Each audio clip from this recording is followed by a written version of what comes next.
Good morning, everyone.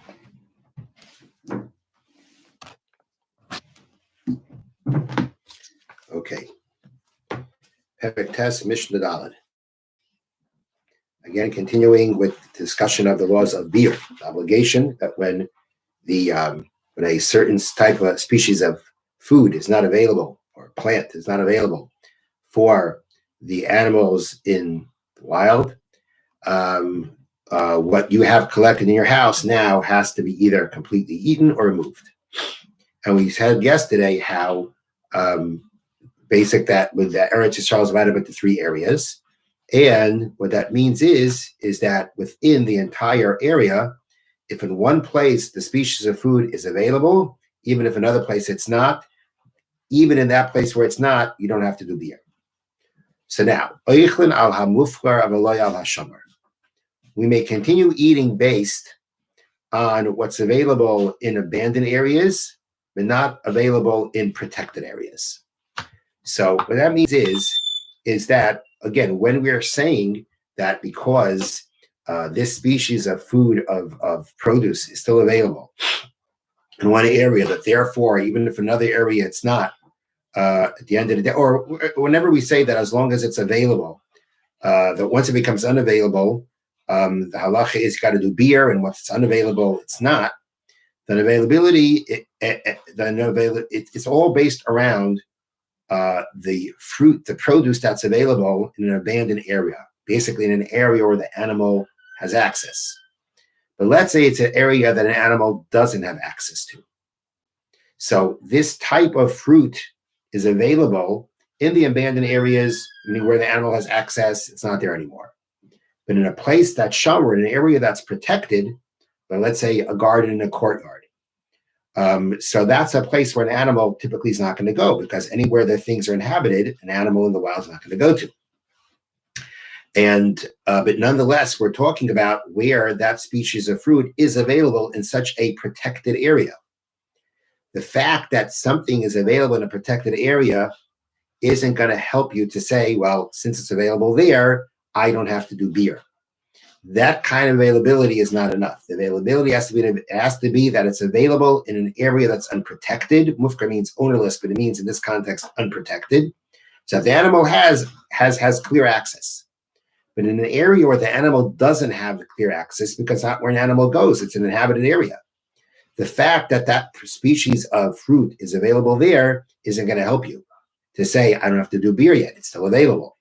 If it's not available in areas that are abandoned, in areas that are not protected, meaning in the areas where the wild animals can go, if it's not available there, then I have to do beer on what's in my house.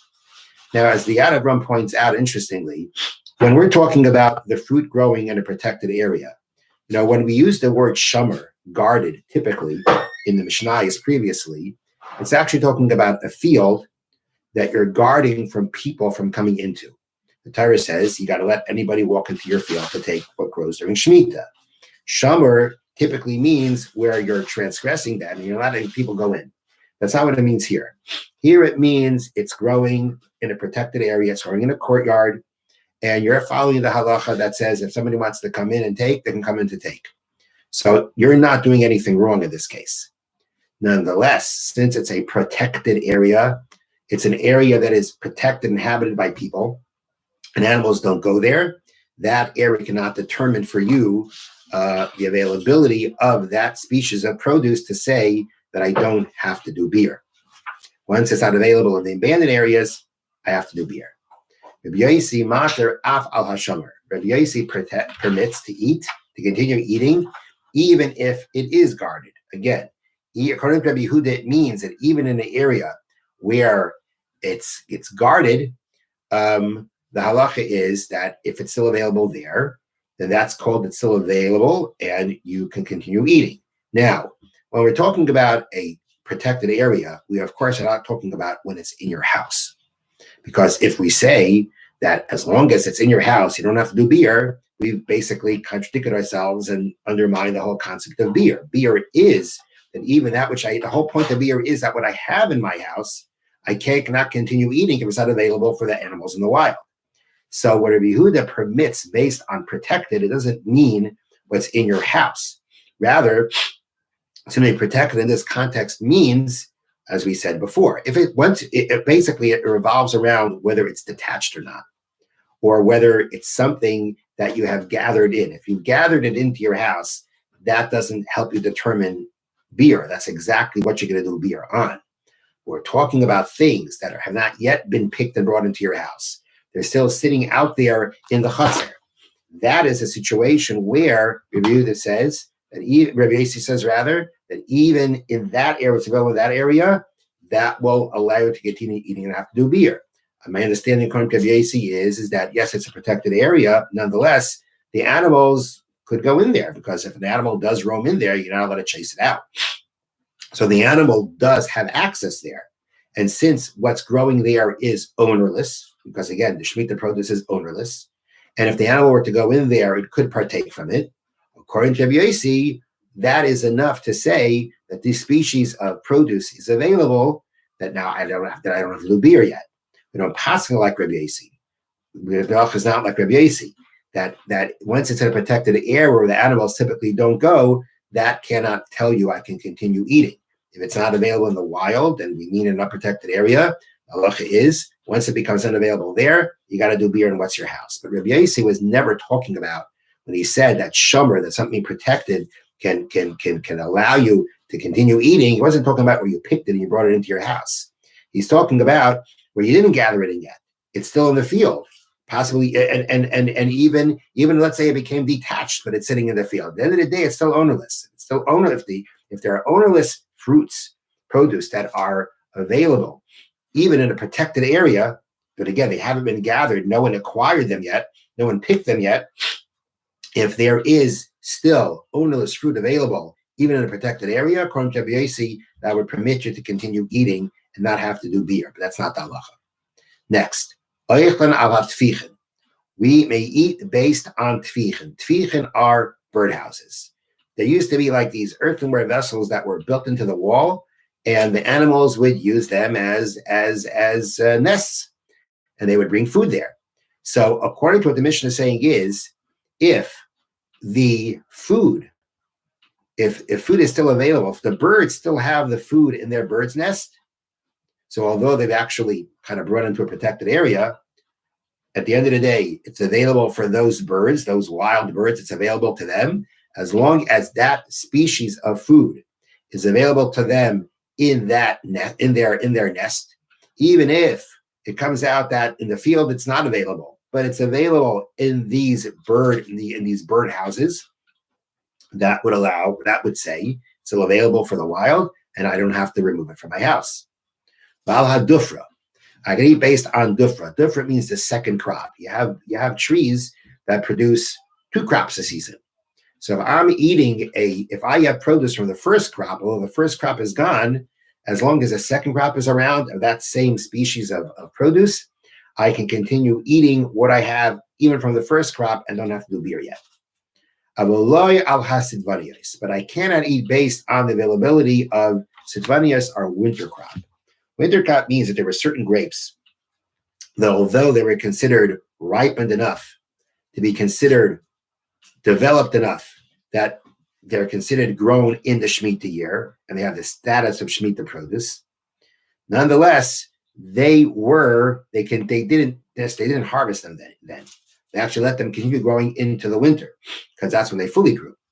So what we have here is Shemitah produce that you will be allowing it to continue growing into the 8th year, into the post-Shemitah year.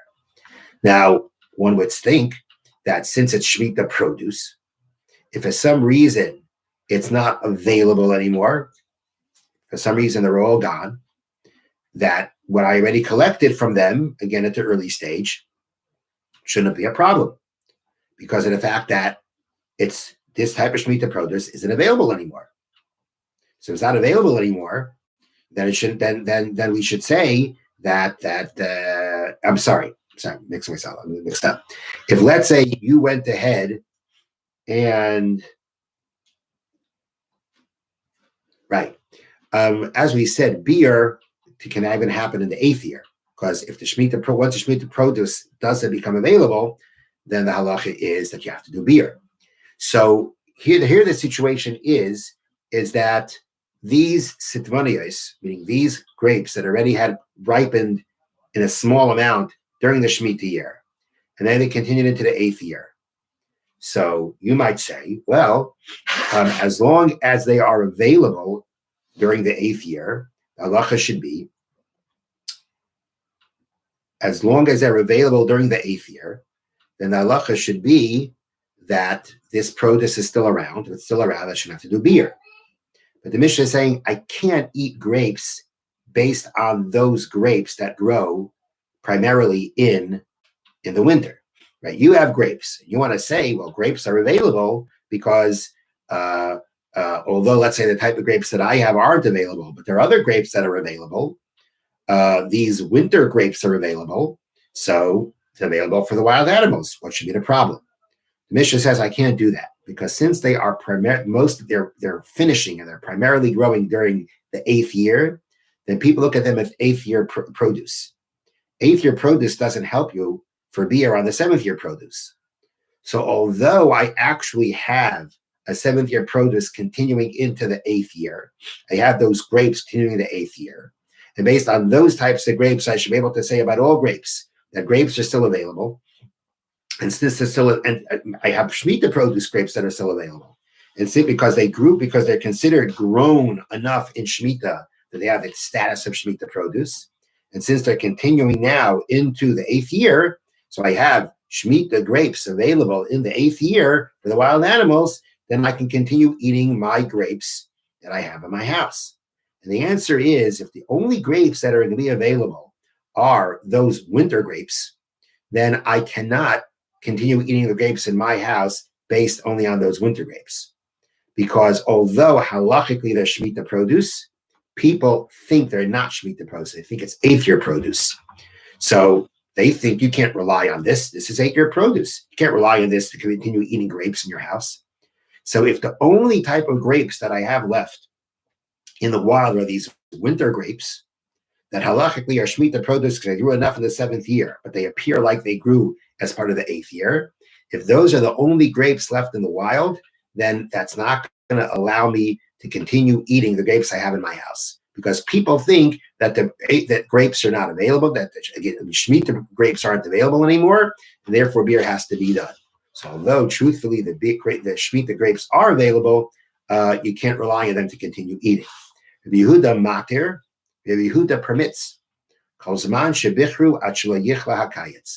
If they ripened, meaning if they're considered ripe enough that they ripened before the end of the summer, which means before the year ended, these grapes came to a stage that are considered ripened enough. And ripened enough actually means that they now have an obligation to take meiser from them. You have an obligation, the obligation of tithing them takes effect on them because they have grown to that level.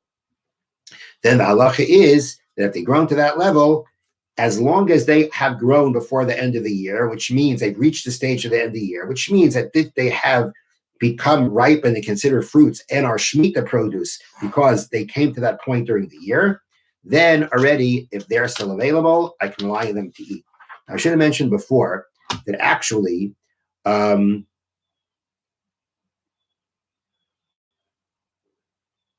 right, what determines by a grape, we had this in the previous Mishnah, what determines by a grape that it's considered grown enough in the 7th year that it becomes produce the 7th year is if it develops to a point that, the determinant for grapes is the development of the pits to the extent that they can be seen from the outside. If you can see the pits from the outside, pits on the inside of the grape, outside the grape, if they're at that level, they're grown enough to be considered grown during the Shemitah year. According to the first opinion in the Mishnah, that level definitely makes them Shemitah produce, but those grapes that now continue and primarily and grow most of their growth during the winter, if those only grapes that are left, I'm not going to be able to rely on them to continue eating what's in my house. According to the opinion of Rabbi Yehuda, he says if they ripened to the point that they are Shemitah produce, which means they ripen before the end of the summer, then the halacha is that they are Shemitah produce. If they are Shemitah produce, then I can rely on them to be able to continue eating grapes. Those are grapes of Shemitah produce. Rabbi Yehuda apparently wasn't concerned about the fact that they look like eighth-year grapes. And therefore, the fact that I have these grapes grown enough to the point that they are considered Shemitah produce, that's going to be enough to rely on them to continue eating as long as they're around, to continue eating the grapes that are in my house.